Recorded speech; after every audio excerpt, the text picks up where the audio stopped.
കർത്താവ് എന്നെ ഏൽപ്പിച്ചത് ദൈവാത്മാവിൽ സംസാരിപ്പാൻ തക്കവണ്ണം ആകേണ്ടതിനായി എല്ലാവരും പ്രാർത്ഥിക്കുക.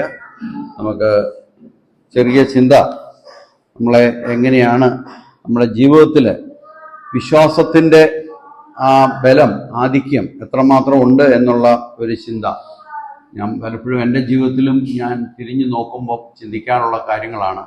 അത് ഒന്ന് ഷെയർ ചെയ്യാം എന്ന് വിചാരിച്ചിട്ടാണ് ഞാൻ ഇന്ന് നിങ്ങളുടെ മുമ്പിൽ നിൽക്കുന്നത്. നമ്മൾ വിശ്വാസത്തെക്കുറിച്ച് പറയുമ്പം നമ്മൾ കാണുന്നത് തണുത്ത വിശ്വാസമാണ് കൂടുതലും ആൾക്കാരിലുള്ളത്. തണുത്ത വിശ്വാസം എന്ന് പറഞ്ഞാൽ ഒരു ഉറപ്പ്, നമ്മൾ കർത്താവായ യേശുക്രിസ്തുവിൻ്റെ മക്കള് അല്ലെങ്കിൽ ആ ഒരു വിശ്വാസത്തിൽ നിൽക്കുമ്പോൾ നമ്മുടെ ജീവിതത്തിൽ നമ്മൾ കടന്നു പോകുന്ന എല്ലാ മേഖലകളിലും, നമ്മൾ ഏത് ജീവിതത്തിൻ്റെ ബിസിനസ് മേഖലയായിക്കോട്ടെ, ജീവിതത്തിൻ്റെ മറ്റു മേഖലകളായിക്കോട്ടെ, അവിടെയൊക്കെയും നമ്മുടെ വിശ്വാസത്തിൻ്റെ ആധിക്യം, ദൈവവുമായിട്ടുള്ള ആ റിലേഷൻ എത്രമാത്രം സീരിയസ് ആയിട്ടാണ് നമ്മൾ കൊണ്ടുപോകുന്നത് എന്നുള്ളൊരു ചിന്ത അത് എന്നെയും ഭരിക്കാറുണ്ട്. പലപ്പോഴും നമ്മൾ ചിന്തിക്കുന്നത് പോലെ കാര്യങ്ങൾ നടന്നില്ലെങ്കിൽ നമുക്കതെന്തോ ഒരു കുഴപ്പം പോലെയൊക്കെ തോന്നാറുണ്ട്. പക്ഷെ ദൈവത്തിൻ്റെ കയ്യിലേക്ക് കൊടുക്കുമ്പോൾ അതിൻ്റെ വ്യത്യാസം, അതിൻ്റെ തീരുമാനത്തിൻ്റെ അല്ലെങ്കിൽ അതിൻ്റെ റിസൾട്ട് ടോട്ടലി വേറെ രീതിയിൽ പലപ്പോഴും വരാറുണ്ട്. അവിടെ നമ്മൾ ആഗ്രഹിക്കുന്ന പോലെ ആ റിസൾട്ട് വന്നില്ല എങ്കിൽ നമുക്കെന്തോ ഒരു കുഴപ്പം പോലെയൊക്കെ തോന്നാറുണ്ട്. പക്ഷെ ദൈവത്തിന് ഈ കാര്യങ്ങളിൽ വളരെ പ്ലാനും പദ്ധതിയും ദൈവത്തിന് നമ്മുടെ ജീവിതത്തെക്കുറിച്ചുണ്ട് എന്നുള്ള വിശ്വാസത്തിൽ നമ്മൾ മുമ്പോട്ട് പോകേണ്ടത് വളരെ ആവശ്യമാണ്. ഞാൻ ഇതുമായിട്ട് ബന്ധപ്പെട്ട് ചിന്തിച്ചപ്പം ഞാൻ ഓർത്തു, ഏത്തിസ്റ്റ് എന്ന് പറഞ്ഞാൽ ദൈവമില്ല എന്ന് പറയുന്ന വാദികൾ, അവരെ സംബന്ധിച്ച് പറഞ്ഞാൽ അവർ ദൈവമില്ല എന്നുള്ള അവരുടെ വിശ്വാസം അത് ഉറച്ച വിശ്വാസമാണ്. അവർ ദൈവമില്ല എന്ന് സ്ഥാപിക്കാൻ വേണ്ടി അവർ വളരെയധികം പഠനങ്ങളും എഫേർട്ടും എടുത്ത് ദൈവമില്ല എന്ന് പറയാൻ വേണ്ടി അവർ ശ്രമിക്കാറുണ്ട്. എന്നാൽ ദൈവത്തെ അറിയുന്ന നമ്മെ സംബന്ധിച്ച് പറഞ്ഞാൽ അത് നമ്മൾ എങ്ങനെയാണ് അതിനെ നമ്മൾ കണക്ക് കൂട്ടുന്നത്? നമ്മൾ കർത്താവായ യേശുക്രിസ്തുവിന്റെ രക്തത്താൽ വീണ്ടെടുക്കപ്പെട്ടവർ എന്ന് നമ്മൾ പറയുമ്പോൾ നമ്മൾ എങ്ങനെയാണ് ദൈവത്തെ നമ്മൾ മനസ്സിലാക്കുന്നത്? സങ്കീർത്തനങ്ങൾ 50-ാം അധ്യായം അവിടേക്ക് വരുമ്പോൾ നമ്മൾ കാണുന്നുണ്ട്. സാംസ് 50 അതിന്റെ 21-ാം വാക്യത്തിൽ നാം ഇങ്ങനെ വായിക്കുന്നുണ്ട്, ഇവ നീ ചെയ്തു, ഞാൻ മിണ്ടാതിരിക്കാൻ ഞാൻ നിന്നെ പോലെയുള്ളവനെന്ന് നീ നിരൂപിച്ചു. ദൈവത്തെ നമ്മൾ പലപ്പോഴും കാണുന്നത് നമ്മളെ പോലെയുള്ള ഒരാളായിട്ടാണ്. ഒരു മനുഷ്യന്റെ അതേ ചിന്താഗതിയിലാണ് നമ്മൾ ദൈവത്തെ കാണുന്നത്. നമ്മുടെ ഏത് കാര്യത്തെക്കുറിച്ചും നമ്മൾ മുമ്പോട്ട് വിശകലനം ചെയ്ത് പോകുമ്പോൾ നമ്മൾ ദൈവത്തെ നമ്മൾ കാണുന്നത് അതിനപ്പുറം നമുക്ക് ചിന്തിക്കാൻ കഴിവില്ല. അതാണ് നമ്മുടെ ഒരു അവസ്ഥ എന്ന് പറയുന്നത്. അതാണ് ഈ പ്രപഞ്ചത്തെ മുഴുവൻ സൃഷ്ടിച്ച് അതിനെ നടത്തിക്കൊണ്ടിരിക്കുന്ന ദൈവം. അതെങ്ങനെയാണ്? 50-ാം അധ്യായത്തിന്റെ തുടക്കത്തിൽ തന്നെ പറയുന്നത് തന്നെ എങ്ങനെയാണ്? ദൈവം യഹോവയായ ദൈവം എന്നും പറഞ്ഞിട്ടാണ് തുടങ്ങുന്നത്. അരുളി ചെയ്യുന്നു എന്നും പറഞ്ഞ് തുടങ്ങിയാണ് അവിടെ പറയുന്ന കാര്യങ്ങൾ വളരെ വ്യക്തമായിട്ട് അതിന്റെ 10-ാം വാക്യത്തിൽ പറയുന്നുണ്ട്. അതിന്റെ 9 തൊട്ട് പറയുന്നുണ്ട്, നിന്റെ വീട്ടിൽ നിന്ന് കാളയോ നിന്റെ തൊഴുത്തിൽ നിന്ന് കോലാട്ടുകൊട്ടനെയോ ഞാൻ എടുക്കുകയില്ല. കാട്ടിലെ സകല മൃഗവും പർവ്വതങ്ങളിലെ 1000 ജന്തുക്കളും എനിക്കുള്ളവയാകുന്നു. മലകളിലെ പക്ഷികളൊക്കെയും ഞാൻ അറിയുന്നു, വയലിലെ ജന്തുക്കളും എനിക്കുള്ളവ. എനിക്ക് വിശന്നാൽ ഞാൻ നിന്നോട് പറയുകയില്ല, ഭൂലോകവും അതിന്റെ നിറവും എന്റേതത്രേ. സകലത്തിന്റെ സൃഷ്ടാവും ഉടയവൻ, ഈ പ്രപഞ്ചത്തെ മുഴുവൻ നിയന്ത്രിക്കുന്നതായ ദൈവം എവിടെ നിൽക്കുന്നു? നമ്മൾ എവിടെ നിൽക്കുന്നു? നമ്മുടെ വിശ്വാസം, ഈ ദൈവവുമായിട്ടുള്ള നമ്മുടെ വിശ്വാസം, ആ റിലേഷൻ എങ്ങനെയാണ്? ഗലാത്യ ലേഖനം 4-ാം അധ്യായം അതിന്റെ 8-ാം വാക്യത്തിൽ നമ്മൾ പറയുന്നത് എങ്ങനെയാണ്? ഗലേഷ്യൻസ് 4:8 പറയുന്നു, എന്നാൽ അന്ന് നിങ്ങൾ ദൈവത്തെ അറിയാതെ സ്വഭാവത്താൽ ദൈവങ്ങളല്ലാത്തവർക്ക് അടിമപ്പെട്ടിരുന്നു. നമ്മള് പലപ്പോഴും പണ്ട് നമ്മുടെ വിശ്വാസം എന്ന് പറഞ്ഞ ഒരു ഒഴുക്കൻ മട്ടിലുള്ള പാരമ്പര്യപരമായി നമ്മുടെ പിതാക്കന്മാർ പറഞ്ഞു കേട്ട്, ഇപ്പം കുഞ്ഞുങ്ങളെ സംബന്ധിച്ച് പറഞ്ഞാൽ കുഞ്ഞുങ്ങളെ കൊണ്ട് ഇവിടെ വരുന്നു, അവരോട് വന്ന് പാട്ട് കേൾക്കുന്നു, ദൈവഗാനം കേൾക്കുന്നു, അവരാ ഒരു ഈ കേൾക്കുന്നതിൽ ഇങ്ങനെ അങ്ങ് പോവും എന്നുള്ളതല്ലാതെ അവരുടെ ഹൃദയത്തിൻ്റെ ഉള്ളിലേക്ക് വിശ്വാസത്തിന്റെ ആ ഡെപ്തിലേക്ക് ഇറങ്ങി ചെല്ലുന്നില്ല. എന്നാൽ അവർ കർത്താവുമായിട്ടുള്ള ഒരു പേഴ്സണൽ റിലേഷൻ ഉണ്ടാകുമ്പോൾ മാത്രമേ ഉണ്ടാകുന്നുള്ളൂ. അതുകൊണ്ട് തന്നെ അന്ന് നിങ്ങൾ ദൈവത്തെ അറിയാതെ സ്വഭാവത്താൽ ദൈവങ്ങളല്ലാത്തവർക്ക് അടിമപ്പെട്ടിരുന്നു. എന്നാൽ അത് കഴിഞ്ഞിട്ട് ഇപ്പം പറയുന്നത് ഇപ്പോഴോ, ഇപ്പം നിങ്ങളുടെ അവസ്ഥ എന്താണ്? ദൈവത്തെ അറിഞ്ഞു. ഇപ്പം നമ്മൾ ദൈവത്തെ അറിഞ്ഞു. വിശേഷാൽ ദൈവം നിങ്ങളെ അറിഞ്ഞുമിരിക്കെ. അവിടെ എങ്ങനെയാന്ന് വെച്ചാൽ റിലേഷനാ വരുന്നത്, അല്ലെ? നമ്മൾ ദൈവത്തെ അറിഞ്ഞു, ദൈവം നമ്മളെ അറിഞ്ഞു. നമുക്കറിയാം, ഒരു വിവാഹ ജീവിതത്തിലേക്ക് വരുമ്പോൾ ചിലപ്പം കോളേജിൽ ഒരുമിച്ച് പഠിച്ച രണ്ട് വ്യക്തികൾ അവർ തമ്മിൽ കാണുന്നു, പലപ്പോഴും ഒരുമിച്ച് പോകുന്നു, കോളേജ് ക്ലാസ്സിലിരിക്കുന്നു, അതിനുശേഷം വരുന്നു. കുടുംബപരമായിട്ടോ അല്ലാതെ ഒരു സ്നേഹബന്ധത്തിലോ ഒരു വിവാഹ ജീവിതത്തിലേക്ക് കടന്നു കഴിയുമ്പോഴാണ് ആ വ്യക്തിയെ നമ്മൾ പേഴ്സണലി നമ്മൾ ഒത്തിരി അടുത്തറിയാൻ പോകുന്നത്. അതുവരെ ഉള്ളത് എങ്ങനെയാണെന്ന് വെച്ചാൽ നമ്മളിങ്ങനെ കാണുന്നു, അറിയുന്നു എന്നുള്ള നിലയിലാണ് അങ്ങോട്ടും ഇങ്ങോട്ടും പോകുന്നത്. ആ റിലേഷൻ അടുത്ത ഡെപ്തിലേക്ക് കടക്കുന്ന എവിടാന്ന് ചോദിച്ചാല് ആ സ്നേഹബന്ധത്തിൽ വിവാഹ ജീവിതത്തിൽ വന്നു കഴിയുമ്പോഴാണ് അവർ ഒന്നായി ചേരുന്ന ഒരവസ്ഥ. അതുപോലെയാണ് ഇപ്പോഴോ ദൈവത്തെ അറിഞ്ഞും വിശേഷാൽ ദൈവം നിങ്ങളെ അറിഞ്ഞുമിരിക്കെ എന്ന് പറഞ്ഞിട്ട് പിന്നെ പറയുന്ന കാര്യങ്ങളുണ്ട്. അവിടെയാണ് നമ്മൾ ഇന്ന് പലരും, ഇന്നത്തെ ഒരു അവസ്ഥ എന്ന് പറയുന്നത്, നമ്മള് ദൈവത്തെ അറിഞ്ഞ നമ്മുടെ ജീവിതത്തിൽ നമ്മൾ പ്രവർത്തിക്കുമ്പോൾ, നമ്മുടെ ജീവിതത്തിൽ ഒരു പ്രശ്നം വരുമ്പോൾ, ഒരു തകർച്ച വരുമ്പോൾ, ഒരു പ്രയാസം വരുമ്പോൾ, നമുക്ക് പരിഹരിക്കാൻ മേലാത്ത ചില കാര്യങ്ങൾ വരുമ്പോൾ നമ്മൾ മാനുഷികമായി അതിന് പരിഹാരം കണ്ടെത്താൻ വേണ്ടി ഓടുന്ന ഒരു പ്രവണത നമ്മുടെ ഇടയിൽ ഉണ്ട്. എന്നാൽ നമ്മൾ ദൈവത്തെക്കുറിച്ച് ഓർക്കണം. ദൈവത്തിന് ഇത് വല്ലതും ഈ രീതിയിൽ വിശ്വാസത്തിന് വല്ല പ്രശ്നമുണ്ടോ? റോമാലേഖനം അതിന്റെ 3-ാം അധ്യായത്തിൽ ദൈവവുമായിട്ടുള്ള ബന്ധത്തിൽ പറയുന്ന എങ്ങനെയാണെന്ന് ചോദിച്ചാൽ, 3-ാം അധ്യായം അതിന്റെ 3-ാമത്തെ വാക്യത്തിൽ, ചിലർ വിശ്വസിച്ചില്ല എങ്കിൽ അവരുടെ അവിശ്വാസത്താൽ ദൈവത്തിന്റെ വിശ്വസ്തതയ്ക്ക് നീക്കം വരുമോ? അപ്പൊ നമ്മൾ വിശ്വസിച്ചില്ലെന്നും കൊണ്ട് ദൈവത്തിന്റെ ഒരു പ്രശ്നമില്ല. പ്രശ്നം വരുന്നത് നമുക്കാണ്. നമ്മള് പലപ്പോഴും ഇന്ന് ലോകത്തിലുള്ള മതങ്ങള് ദൈവത്തെ പ്രൊട്ടക്ട് ചെയ്യാൻ വേണ്ടിയാണ് നടക്കുന്നത്. നമുക്കറിയാം, ഇന്ന് മതത്തിന്റെ പേരിൽ നടക്കുന്ന അക്രമങ്ങളും അനീതികളും നോക്കിയാൽ നമുക്ക് കാണുന്നത് എന്താന്ന് ചോദിച്ചാൽ, പലപ്പോഴും അവര് ഈ വലിയവനായ സകലത്തിനും സൃഷ്ടാവായ ദൈവം എന്ന് അവര് പറയപ്പെടുന്നതായ ആ ദൈവത്തെ പ്രൊട്ടക്ട് ചെയ്യാൻ വേണ്ടി, ആ ദൈവത്തിനെ സന്തോഷിപ്പിക്കാൻ വേണ്ടി, ആ ദൈവത്തിന്റെ കാര്യങ്ങളെ കരുതാൻ വേണ്ടി, അല്ലെ അതിനെ പ്രൊട്ടക്ട് ചെയ്യാൻ വേണ്ടി അവരെന്ത് ചെയ്യുന്നതാണ്? മനുഷ്യനെ കൊല്ലുന്നു, ഉപദ്രവിക്കുന്നു, അടിക്കുന്നു. ഇതാണ് വരുന്നത്. പല രീതിയിലുള്ള ഉപദ്രവങ്ങളിൽ കൂടിയാണ് കടന്നു പോകുന്നത്. എന്നാൽ ദൈവം ചോദിക്കുന്നത്, അങ്ങനെ നിങ്ങൾ ആ അവിശ്വാസ ദൈവത്തിന്റെ വിശ്വസതയ്ക്ക് നീക്കം വരുമോ? ഇല്ല. ദൈവം എന്ന് പറയുന്നത് പറഞ്ഞ ദൈവത്തെക്കുറിച്ച് നമ്മുടെ കാഴ്ചപ്പാട് തന്നെ നമ്മൾ സങ്കീർത്തനങ്ങളിൽ നമ്മൾ വായിച്ചതുപോലെയാണ് വരുന്നത്. സങ്കീർത്തനം 50-ന്റെ നമ്മൾ 20-ാം വാക്യത്തിൽ നമ്മൾ വായിച്ചിരുന്നല്ലോ. ഒന്നുകൂടെ ആ ഭാഗം ഒന്നുകൂടെ ശ്രദ്ധിക്കാം. ഞാൻ നിന്നെ പോലെയുള്ളവനെന്ന് നീ നിരൂപിച്ചു, ഇവ നീ ചെയ്ത് ഞാൻ മിണ്ടാതിരിക്കുക. അപ്പൊ നമ്മൾ ചെയ്യുന്ന ചില ദൈവീയമല്ലാത്ത പ്രവർത്തികൾ അല്ലെങ്കിൽ ദൈവത്തിന്റെ എതിരായിട്ടുള്ള പല കാര്യം ചെയ്യുമ്പോൾ ദൈവം മിണ്ടാതിരിക്കുന്നു. അപ്പൊ നമ്മൾ ഓർക്കുന്നതിനാ ഞാൻ നിന്നെ പോലെയുള്ളവനെന്ന് നീ നിരൂപിച്ചു. അപ്പം ദൈവത്തെ നമ്മൾ കരുതുന്നത് മനുഷ്യനെ പോലെയുള്ള അതേ ഒരു കാഴ്ചപ്പാടിൽ, അതിനപ്പുറം നമുക്ക് ചിന്തിക്കാൻ സാധിക്കുന്നില്ല. എന്നാൽ അവിടെ അതിന്റെ അടുത്ത ഭാഗം പറയുന്നുണ്ട്, എന്നാൽ ഞാൻ നിന്നെ ശാസിച്ച് നിന്റെ കൺമുമ്പിൽ ഇവയെ നിരത്തിവെക്കും. ദൈവത്തെ മറക്കുന്നവരെ ഇത് ഓർത്തുകൊള്ളുവീൻ, അല്ലെങ്കിൽ ഞാൻ നിങ്ങളെ കീറിക്കളയും. ദൈവം പറയുന്നു, ഞാൻ ഇതെല്ലാം അവസാന നാളിലേക്ക് നിങ്ങളെ ഞാൻ ദൈവത്തിന്റെ നീതി എന്താന്ന് ചോദിച്ചാൽ അവിടെ ന്യായം വിധിക്കും. അതിലേക്ക് കൊണ്ടുവരുന്ന കാര്യമാണ് പറയുന്നത്.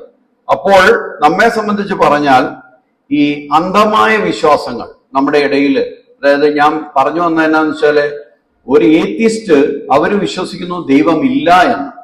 എന്നാൽ വിശ്വാസി എന്ന് പറയുന്നത് നമ്മള് ദൈവം ഉണ്ട് എന്ന് വിശ്വസിക്കുകയും എന്നാൽ ഉണ്ടെന്ന് നമ്മൾ വിശ്വസിക്കുന്ന ഈ ദൈവത്തിൽ നമ്മൾ ഡിപ്പെൻഡ് ചെയ്യാതിരിക്കുകയും ചെയ്യുന്ന ഒരു അവസ്ഥയിൽ കൂടെയാണ് നമ്മൾ കടന്നു പോകുന്നത്.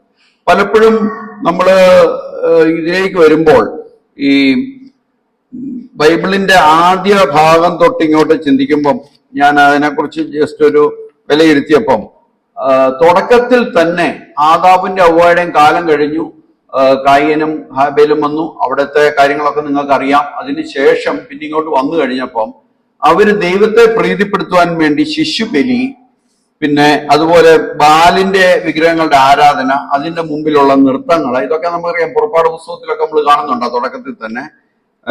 അതേപോലെ ഈ കാളക്കുട്ടിയെ ആരാധിക്കുന്നതൊക്കെ നമുക്കറിയാമല്ലോ. അവരെ മിസ്രൈമിൽ നിന്ന് ഇസ്രായേലിലേക്ക്, കനാൻ ദേശത്തേക്ക് കൊണ്ടുവരുമ്പം അവര് ദൈവത്തിന്റെ എല്ലാം കണ്ടാണ് അവർ വരുന്നത്. മുൻപിൽ ദീപസ്തംഭവും മേഘസ്തംഭവും പുറയിലായിട്ട് അവരെ പ്രൊട്ടക്ട് ചെയ്ത് കൊണ്ടുവരികയാണ്. അവരുടെ കാലിലെ ചെരുപ്പ് 40 വർഷക്കാലം നടന്നിട്ടും തേഞ്ഞു പോകുന്നില്ല. അവർക്ക് ഭക്ഷണം, 20 ലക്ഷം ജനങ്ങൾക്ക് ഭക്ഷണം ഇല്ലാതെ വന്നപ്പം ദൈവം ആകാശത്ത് നിന്ന് മന്ന പൊഴിച്ചു. ഈ മന്ന പെറുക്കി, കാടപ്പക്ഷിയം പെറുക്കി അവര് തിന്ന് ജീവിച്ചിട്ട് ഈ ദൈവത്തെ അവര് ഇതിൽ കൂടുതൽ എങ്ങനെ രുചിച്ചറിയാൻ പറ്റുക? സ്വന്തം കണ്ണുകൊണ്ട് കണ്ട് അനുഭവിച്ച് ആ മന്ന എടുത്ത് തിന്നതിന് ശേഷം അവർ ആ ദൈവത്തെ മറന്നുപോയി. സീനായ് മലയിലേക്ക് മോസസ് 10 കൽപ്പനകൾ ദൈവം വിളിച്ചിട്ട് മേളിലേക്ക് കയറിപ്പോയ സമയത്ത്, മോസസ് അവരുടെ ലീഡർ അവിടുന്ന് മാറിയ സമയത്ത് തന്നെ അവര് ദൈവത്തെ തള്ളിപ്പറയും. ഈ ദൈവത്തെ വേണമെന്ന് പറഞ്ഞ് അഹ്റോന്റെ അടുത്ത് എന്ന് പറഞ്ഞിട്ട് അഹ്റോൻ അവർക്ക് ഒരു കാളക്കുട്ടി ഉണ്ടാക്കി കൊടുത്തിട്ട് ആ കാളക്കുട്ടിയുടെ മുമ്പിൽ പോയി നൃത്തം ചെയ്യുന്നതായ അവസ്ഥയാണ് നമ്മളവിടെ കാണുന്നത്. അങ്ങനെ അവര് ദൈവത്തെ സെക്കൻഡ് കൊണ്ട് മറന്നു പോകുന്ന ഒരവസ്ഥ. നമ്മുടെ ജീവിതത്തിലും നമ്മൾ നോക്കുമ്പോൾ ചുറ്റുവട്ടത്തുള്ള എല്ലാ ആൾക്കാരും യഥാർത്ഥത്തിലുള്ള ദൈവത്തെ അറിയാതെ, അവര് ദൈവത്തെ ദൈവമെന്ന് അറിയാതെ തന്നെ, റോമാലേഖനത്തിൽ നമ്മൾ പറയുന്ന പോലെ, റോമാലേഖനം 1-ാം അധ്യായം അതിന്റെ 21-ാം വാക്യം, അതിന്റെ 18 വരെ വായിക്കാം. അനീതി കൊണ്ട് സത്യത്തെ തടുക്കുന്ന മനുഷ്യരുടെ സകല അഭക്തിക്കും അനീതിക്കും നേരെ ദൈവത്തിന്റെ കോപം സ്വർഗത്ത് നിന്ന് വെളിപ്പെടുന്നു. ദൈവത്തെക്കുറിച്ച് അറിയാവുന്നത് അവർക്ക് വെളിവാക്കിയിരിക്കുന്നു. ഞാൻ നേരത്തെ പറഞ്ഞതുപോലെ നമുക്ക് ദൈവം വെളിവാക്കിയിരിക്കുന്ന ദൈവത്തെക്കുറിച്ച് നമുക്ക് അറിയാനായിട്ടുള്ള എല്ലാ കാര്യങ്ങളും വെളിവാക്കിയിട്ടുണ്ട്. ഈ ഭൂമിയിലേക്ക് നോക്കിക്കഴിഞ്ഞാൽ, നമ്മളിലേക്ക് നോക്കിക്കഴിഞ്ഞാൽ, നമ്മുടെ കണ്ണ്, ചെവി, ഇല്ലേ, നമ്മുടെ ഇന്ദ്രിയങ്ങളെ കുറിച്ചൊക്കെ ചിന്തിച്ചു കഴിഞ്ഞാൽ എത്ര അത്ഭുതകരമായിട്ടാണ് നമ്മളിത് കാണുന്നു, നമ്മളിത് കേൾക്കുന്നു, നമ്മൾ ചിന്തിക്കുന്നു. ഇതെല്ലാം ദൈവത്തിന്റെ സൃഷ്ടിയാണ് നമ്മളിലുള്ളത്. ദൈവം അവർക്ക് വെളിയാക്കി അവന്റെ നിത്യശക്തിയും ദിവ്യത്വവുമായി അവന്റെ അദൃശ്യ ലക്ഷണങ്ങൾ ലോക സൃഷ്ടി മുതൽ അവന്റെ പ്രവൃത്തികളാൽ ബുദ്ധിക്ക് തെളിവായി വെളിപ്പെട്ടു വരുന്നു. അവർക്ക് പ്രതിവാദമില്ലാത്തതിന് തന്നെ അവർ ദൈവത്തെ അറിഞ്ഞിട്ടും, അവിടെ ശ്രദ്ധിക്കുക, അവർ ദൈവത്തെ അറിഞ്ഞിട്ടും അവനെ ദൈവമെന്ന് ഓർത്ത് മഹത്വീകരിക്കുകയോ നന്ദി കാണിക്കുകയോ ചെയ്യാതെ തങ്ങളുടെ നിരൂപണങ്ങളിൽ വ്യർത്ഥമായി തീർന്നു. ഞാൻ അതാ പറഞ്ഞത്, ഇന്ന് കാണുന്ന ലോക മതങ്ങൾ മുഴുവൻ അവരവരുടേതായ നിരൂപണങ്ങളിൽ ഈ ദൈവത്തെ പ്രൊട്ടക്ട് ചെയ്യാൻ വേണ്ടി, ഈ സകലത്തിന്റെ സൃഷ്ടാവും ഉടയവനുമായി ദൈവത്തിന് നമ്മുടെ മനുഷ്യൻ്റെതായ ഒരു പ്രൊട്ടക്ഷൻ വേണമെന്നുള്ള നിലയിലാണ് ഇവരെല്ലാം പ്രവർത്തിക്കുന്നത്. അവരെന്തെങ്കിലും ദൈവദൂഷണം പറഞ്ഞു, അത് പറഞ്ഞു, ഇത് പറഞ്ഞു എന്ന് പറഞ്ഞ് മനുഷ്യനെ ഉപദ്രവിക്കുന്നു, അല്ലെങ്കിൽ കൊല്ലുന്നു. ഈ രീതിയിലേക്ക് വരുമ്പം ദൈവത്തിന് മനുഷ്യന്റെ പ്രൊട്ടക്ഷന്റെ ആവശ്യമില്ല. അതുകൊണ്ടാണ് നമ്മൾ സങ്കീർത്തനങ്ങളിൽ വായിച്ചത്, എനിക്ക് നിങ്ങളെ കൊണ്ട് ആവശ്യമുണ്ടോ? കാട്ടിലെ സകല മൃഗത്തെയും പർവ്വതത്തിലെ 1000 ജന്തുക്കളും എനിക്കുള്ളവയാവുന്നു. മലകളിലെ പക്ഷികളൊക്കെയും ഞാൻ അറിയുന്നു. എനിക്ക് വിശന്നാൽ ഞാൻ നിന്നോട് പറയുകയില്ല. ഭൂമിയും അതിന്റെ നിറവും എന്റേതത്രേ. അതുകൊണ്ട് ദൈവം പറയുന്നത്, എനിക്ക് നിന്നിൽ നിന്ന് ഒരൊന്നും ആവശ്യമില്ല. കാര്യം സകലവും സൃഷ്ടിച്ച് സകലത്തെ നടത്തുന്ന ദൈവത്തിന് നമ്മളുടേതായ ഒരു സഹായത്തിന്റെ ആവശ്യമില്ല. എന്നാൽ നമുക്കാണ് ദൈവത്തെ കൊണ്ട് വേണ്ടത്. അപ്പൊ നമ്മൾ ചിന്തിക്കേണ്ടത്, നമുക്ക് ദൈവത്തെ വേണമോ അതോ ദൈവത്തിന് നമ്മളെ വേണമോ? ഇതാണ് നമ്മൾ ചിന്തിക്കേണ്ട ഒരു ഭാഗം. നമുക്ക് ദൈവത്തെ ആവശ്യമാണ്, എന്നാൽ ദൈവത്തിന് നമ്മളെ വേണമോ? തീർച്ചയായിട്ടും വേണം. ദൈവം അത് ആഗ്രഹിക്കുന്നു. അത് എന്തുകൊണ്ടാണ്? അവന്റെ സ്നേഹം. ആ സ്നേഹത്തിലാണ് അവൻ തൻ്റെ ജീവനെ നമുക്ക് വേണ്ടി തന്നത്. ഈ തെറ്റിപ്പോയ മനുഷ്യരാശിയെ വീണ്ടെടുക്കുവാൻ, ദൈവത്തിന്റെ നീതി നിവർത്തിക്കുവാനായിട്ട്, അതായത് പാപം ചെയ്തവൻ ശിക്ഷ അനുഭവിക്കണം, അവൻ മരണം അനുഭവിക്കണം, അതിൽ നിന്ന് അവരെ രക്ഷിക്കുവാനായിട്ടാണ് കർത്താവായ യേശുക്രിസ്തു ഭൂമിയിലേക്ക് ഇറങ്ങി വരുവാനായിട്ട് കാരണമായത്. ഈ വിശ്വാസത്തിന്റെ ആധിക്യം, വിശ്വാസികൾ എന്ന് പറയപ്പെടുന്നത് നമ്മൾ എന്നേ പറയാൻ പറ്റുള്ളൂ. കാര്യം നമ്മൾ അറിയപ്പെടുന്നത് വിശ്വാസികൾ എന്നുള്ള രീതിയിലാണ്. എന്താണ് നമ്മുടെ വിശ്വാസം? കർത്താവായ യേശുക്രിസ്തു നമുക്ക് വേണ്ടി മരിച്ചു, അടക്കപ്പെട്ടു, ഇന്നും ജീവിക്കുന്ന കർത്താവ്. ആ കർത്താവിലുള്ള വിശ്വാസം, കർത്താവേ നീ എന്റെ രക്ഷകനാണ്, എന്റെ പാപത്തിൽ നിന്ന് നിന്റെ കരങ്ങൾ പിടിച്ച് ആ പാപത്തിന്റെ ചെളിക്കുഴിയിൽ നിന്ന് നിന്റെ കരങ്ങൾ എന്നെ വലിച്ചെടുത്ത് എനിക്ക് സ്വർഗത്തിലേക്ക് നിത്യജീവന്റെ അവകാശത്തിലേക്ക് എന്നെ കൊണ്ടുവന്നു എന്നുള്ള ആ വിശ്വാസത്തിന്റെ ആധിക്യത്തിൽ ഞാൻ ജീവിക്കുന്നു എന്ന് പറഞ്ഞ് നമ്മുടെ ഇന്നത്തെ ജീവിതത്തിൽ എന്തെങ്കിലും ഒരു പാവപ്പഴ വന്നാൽ ഉടനെ നമ്മുടെ വിശ്വാസം നഷ്ടപ്പെട്ടിട്ട് നമ്മൾ മറ്റു വഴികളിലേക്ക് പോകുന്ന ഒരു നിലപാടാണ് കാണുന്നത്. എന്നാൽ അങ്ങനല്ല. നമ്മൾ ആ ദൈവത്തിൽ തന്നെ വിശ്വസിച്ച് നമ്മുടെ ജീവിതത്തിലെ എല്ലാ കാര്യങ്ങളും, ഓരോ കാര്യങ്ങളും ദൈവം അറിയാതെ സംഭവിക്കുന്നില്ല. ജോർജ് മുള്ളർ എന്ന് പറയുന്ന വ്യക്തിയെ കുറിച്ച് നിങ്ങൾ കേട്ടിട്ടുണ്ടാവും. പലപ്പോഴും പല പ്രസംഗങ്ങളിൽ പലരും പറഞ്ഞു കേട്ടിട്ടുണ്ട്. അദ്ദേഹം ഒരു ഓർഫനേജ് നടത്തുകയായിരുന്നു. ഏതാണ്ട് 200-300 പേരുള്ള ഒരു ഓർഫനേജ് ആണെന്ന് എനിക്ക് തോന്നുന്നത്. അതിന്റെ എണ്ണം എനിക്കറിയില്ല.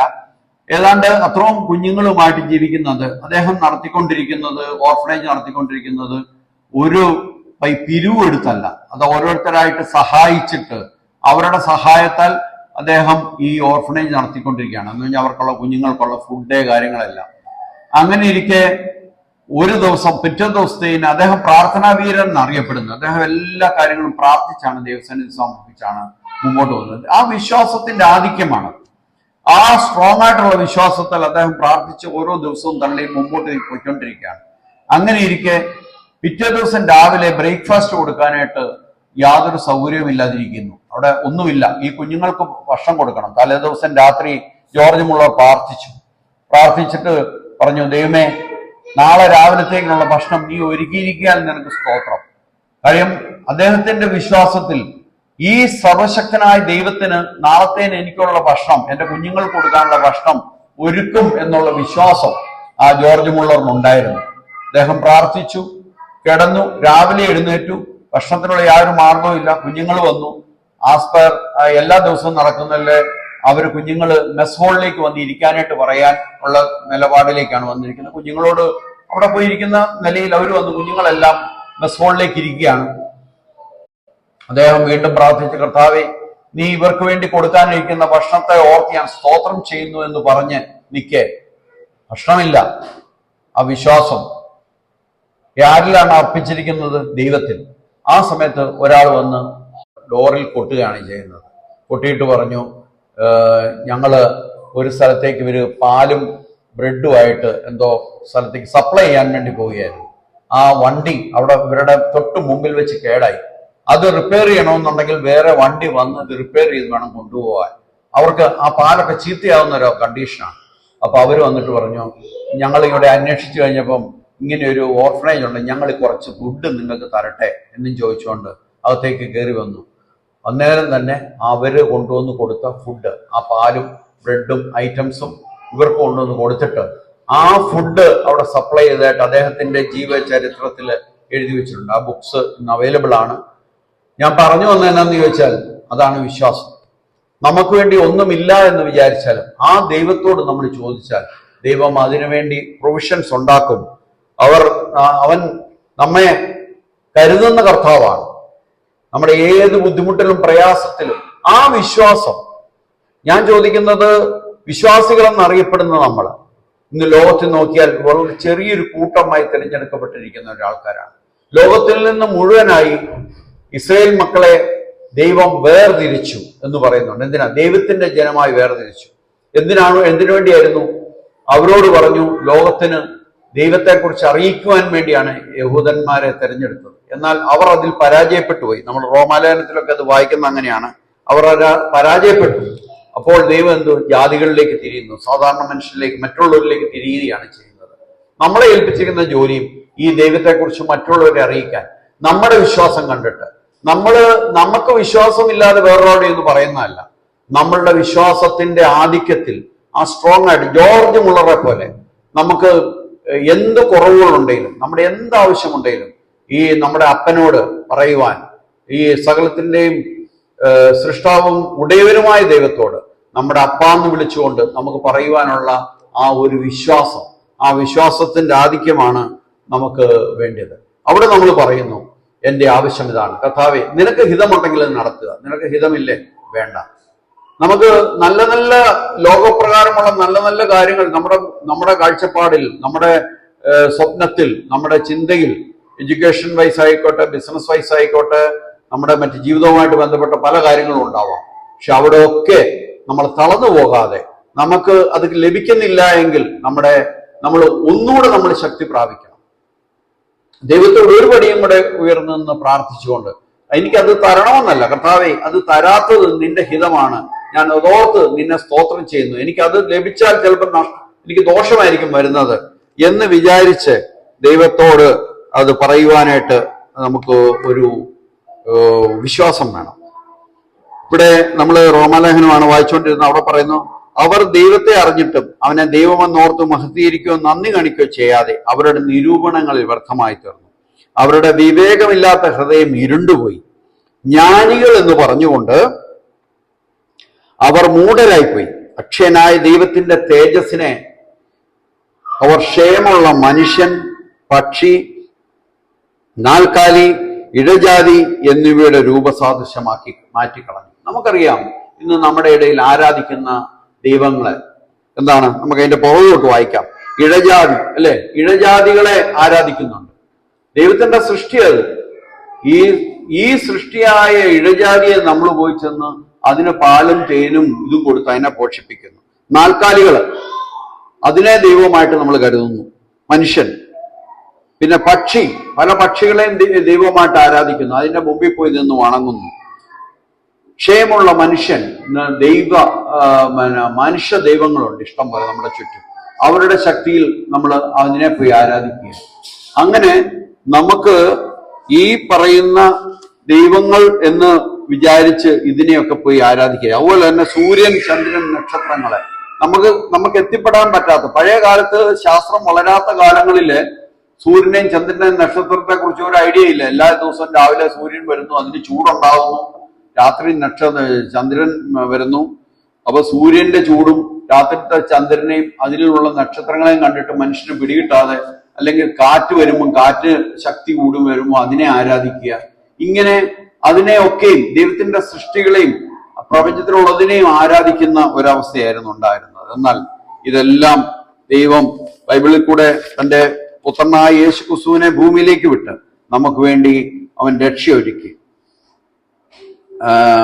നമുക്ക് എബ്രായ ലേഖനം അതിന്റെ 9-ാം അധ്യായം, ഹീബ്രൂസ് ചാപ്റ്റർ 9, 11-ാം വാക്യം, 12-ാം വാക്യം തൊട്ട് വായിച്ചാൽ മതി. അല്ല, 11 തൊട്ട് വായിക്കാം, എന്നാൽ അതിന്റെ കണ്ടിന്യൂഷൻ വരുന്നത്. ക്രിസ്തുവോ വരുവാനുള്ള നന്മകളുടെ മഹാപുരോഹിതനായി വന്നിട്ട് കൈപ്പണിയല്ലാത്തതായി എന്ന് വെച്ചാൽ ഈ സൃഷ്ടിയിൽ ഉൾപ്പെടാത്തതായി വലിപ്പവും തുകവും അറിയ ഒരു കൂടാരത്തിൽ കൂടെ ആട്ടുകൊറ്റന്മാരുടെയും പശുക്കിടാക്കളുടെയും രക്തത്താലല്ല. നമുക്കറിയാം പഴയ നിയമകാലത്ത് അന്ന് ഈ മൃഗങ്ങളെ ബലിയർപ്പിച്ച് ആ രക്തം തൊളിച്ചായിരുന്നു അന്ന് ശുദ്ധി വരുത്തിയിരുന്നത്. അതിനു പകരം സ്വന്തം രക്തത്താൽ തന്നെ ഒരിക്കലായിട്ട് വിശുദ്ധ മന്ദിരത്തിലേക്ക് പ്രവേശിച്ച് എന്നേക്കുമുള്ളൊരു വീണ്ടെടുപ്പ് സാധിച്ചു. നമ്മെ സംബന്ധിച്ച് പറഞ്ഞാൽ നമ്മുടെ വിശ്വാസം, നമുക്ക് വേണ്ടി കർത്താവായ യേശു ക്രിസ്തു എന്നേക്കുമുള്ളൊരു വീണ്ടെടുപ്പ് സാധിച്ചു. അതിന്റെ പ്രതീകമാണ് ഇവിടെ ഇരിക്കുന്നത്. നമ്മൾ എന്തുകൊണ്ടാണ് ഇത് ഓർമ്മയ്ക്കായി ചെയ്യുന്നത്?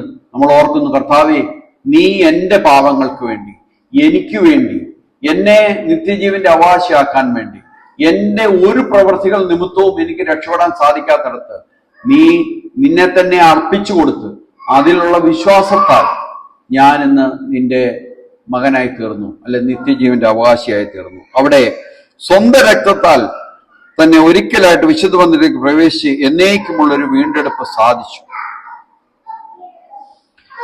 ആട്ടുകുട്ടന്മാരുടെയും കാളക്കാളങ്ങളുടെയും രക്തവും മല്ലപ്പെട്ടവരുടെ മേൽ തളിക്കുന്ന പശുഭസ്മവും ജഡീക ശുദ്ധി വരുത്തുന്നുവെങ്കിൽ ആത്മാവിനാൽ ദൈവത്തിന് തന്നെത്താൻ നിഷ്കളങ്കമായി അർപ്പിച്ച ക്രിസ്തുവിന്റെ രക്തം ജീവനുള്ള ദൈവത്തെ ആരാധിപ്പാൻ നിങ്ങളുടെ മനസാക്ഷിയെ നിർജീവ പ്രവൃത്തികളെ പൊക്കി എത്രയധികം ശുദ്ധീകരിക്കും. നമ്മളെ സംബന്ധിച്ച് പറഞ്ഞാൽ ഇന്ന് നമ്മൾ ഇവിടെ ആരാധിക്കാൻ വന്നിരിക്കുന്നത്, നമ്മൾ ദൈവത്തെ സ്തോത്രം ചെയ്യുന്നത്, ഇന്ന് നമ്മുടെ സമയത്തിന്റെ വിലയേറിയ സമയം എന്ന് നമ്മൾ ലോകത്തിൽ കരുതുന്ന ഈ സമയം വേർപെട്ട് ഇവിടെ വന്ന് ഏതാനും പേർ നമ്മൾ ദൈവസന്നിധി ഇരുന്ന് ദൈവത്തെ ആരാധിക്കുന്ന എന്താന്ന് ചോദിച്ചാൽ, നമുക്ക് വേണ്ടി ആ നിഷ്കളങ്കമായി അർപ്പിച്ച ക്രിസ്തുവിന്റെ രക്തം ജീവനുള്ള ദൈവത്തെ ആരാധിപ്പാനായിട്ട് നമുക്ക് ബലം തരികയാണ് ചെയ്യുന്നത്. അതിന്റെ 24-ാം വാക്യത്തിൽ, അങ്ങനെ ക്രിസ്തു വാസ്തവമായതിന്റെ പ്രതിബിംബമായി കൈപ്പണിയായ വിശുദ്ധ മന്ദിരത്തിലേക്കല്ല ഇപ്പോൾ നമുക്ക് വേണ്ടി ദൈവസന്നിധി പ്രത്യക്ഷമാവാൻ സ്വർഗത്തിലേക്ക് അത്ര പ്രവേശിച്ചത്. കർത്താവായ യേശുക്രിസ്തു ഇന്ന് സ്വർഗത്തിലേക്ക് പ്രവേശിച്ച് അവൻ വലതുഭാഗത്തിരുന്ന് നമുക്ക് വേണ്ടി സ്ഥലം ഒരുക്കാൻ പോയിരിക്കുന്നു, നമ്മെ ചേർക്കുവാൻ, നമ്മെ വീണ്ടെടുക്കുവാൻ. അങ്ങനെ നമ്മളെ അവന്റെ മക്കളാക്കി തീർത്തു എന്നുള്ളത് ഓർത്ത് നമുക്ക് സ്തോത്രം ചെയ്യാം. അതിന്റെ 26-ാം വാക്യത്തിൽ അതിന്റെ 2-ാം ഭാഗത്ത് പറയുന്നു, എന്നാൽ അവൻ ലോകാവസാനത്തിങ്കൽ സ്വന്തയാഗം കൊണ്ട് പാപപരിഹാരം വരുത്തുവാൻ ഒരിക്കൽ പ്രത്യക്ഷനായി, ഒരിക്കൽ മരിക്കുകയും പിന്നെ ന്യായവിധിയും മനുഷ്യർക്ക് നിയമിച്ചിരിക്കുക. നമുക്കറിയാം, ജനിച്ചാൽ, ഈ ഭൂമിയിൽ ജനിച്ചാൽ ഏത് മനുഷ്യനും അവസാനം ഉറപ്പായിട്ടുള്ള ഒരു കാര്യം എന്ന് പറയുന്ന മരണമാണ്. ജനിച്ച ഒരാൾക്ക് 100% ഉറപ്പായിട്ടുള്ള കാര്യം മരണമാണ്. അതുകൊണ്ട് തന്നെ അത് ഒരിക്കൽ മരിക്കുകയും പിന്നെ ന്യായവിധി. മരണശേഷം നമുക്കൊരു ന്യായവിധിയുണ്ട്. ദൈവത്തിന്റെ സന്നിധിയിൽ നമ്മൾ കണക്ക് കൊടുക്കണം. നമ്മൾക്ക് തന്ന ഈ ജീവൻ, ഈ ജീവിതം അതെങ്ങനെ നമ്മൾ ഉപയോഗിച്ചു എന്നുള്ളതിനെ കുറിച്ച് ഒരു കണക്ക് കൊടുക്കേണ്ടി വരും. അതുകൊണ്ട് തന്നെ ആ ന്യായവിധിക്ക് മനുഷ്യനെ നിയമിച്ചിരിക്കാൻ ക്രിസ്തുവും അങ്ങനെ തന്നെ അനേകരുടെ പാപങ്ങളെ ചുമന്ന് ഒരിക്കൽ അർപ്പിക്കപ്പെട്ടു. തനിക്കായി കാത്തു നിൽക്കുന്നവരുടെ രക്ഷയ്ക്കായിട്ട് അവൻ പാപം കൂടാതെ രണ്ടാമതും പ്രത്യക്ഷപ്പെട്ടു. നമ്മുടെ വിശ്വാസം, പ്രത്യാശ എന്താണ്?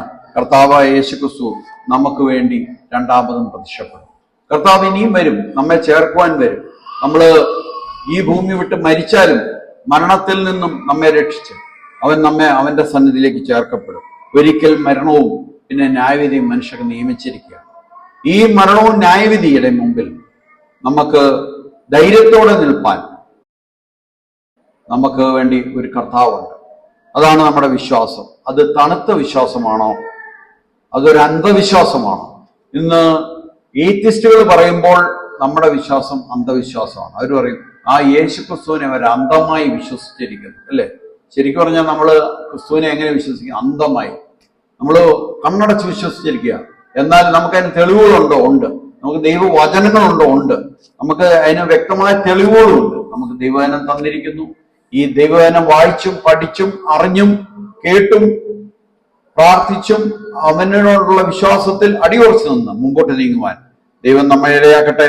അങ്ങനെ വിശ്വാസികൾ എന്നറിയപ്പെടുന്ന നമ്മൾ ഈ വിശ്വാസത്തിലേക്ക് വന്ന ശേഷം ലോകപ്രകാരമുള്ള അന്ധവിശ്വാസങ്ങളിലേക്ക് പോകാൻ ഇടയാകരുത്. അതുകൊണ്ട് തന്നെയാണ് നമ്മൾ നേരത്തെ വായിച്ച സ്ഥലത്ത് പറയുന്ന അതിന്റെ 2-ാം ഭാഗത്ത് വളരെ വ്യക്തമായിട്ട് പറയുന്നുണ്ട്. ഗലാത്യ ലേഖനം 4-ാം അധ്യായം, ഇപ്പോഴോ ദൈവത്തെ അറിഞ്ഞും വിശേഷാൽ ദൈവം നിങ്ങളെ അറിഞ്ഞുമിരിക്കെ നിങ്ങൾ പിന്നെയും ബലഹീനവും ദരിദ്രവുമായ ആദ്യ പാഠങ്ങളിലേക്ക് തിരിഞ്ഞ് അവയ്ക്ക് പുതുതായി അടിമപ്പെടുവാൻ ഇച്ഛിക്കുന്നതെന്ന്. പല വിശ്വാസികളായിരിക്കുന്ന നമ്മൾ വീണ്ടും പണ്ട് നമ്മൾ എങ്ങനെയായിരുന്നു?